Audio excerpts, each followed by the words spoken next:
Tatlo ang patay sa nangyaring banggaan ng dalawang sasakyan malapit sa PNP Task Force Davao Fixed Checkpoint sa Likanan, Barangay Lasang, Davao City, alas 3:30 ng madaling araw nitong Linggo, December 17, 2023. Ang mga nasawi ay sakay sa Fuso Close van na minamaneho ng isang Ernesto Revas Bernardes, 41 anyos, taga Purok 7, Bangkas Heights, Turil, Davao City. Pahinante nito na si Randy Baclay Calibay, 38 anyos, residente ng Sitio Manega, Datu Malita, Davao Occidental, at ang helper na si Mark Anthony Bernardes, 26 anyos, na taga Fatima General Santos City.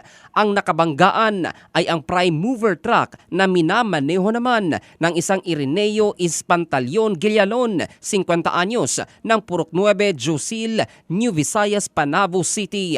Sa investigasyon, parehong binabaybay ang daang Maharlika National Highway kung saan nasa inner lane ang truck habang nasa second lane naman ang closed van. Nagbigay pa ng signal ang truck bago lumiko sa kanan, ngunit hindi nakailag ang nakasunod na closed van at bumangga sa likod.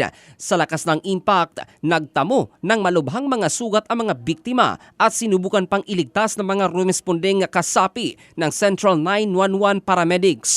Nakakustodiya naman ngayon sa Bunawan Police Station ang driver ng truck na mahaharap sa kaukulang kaso.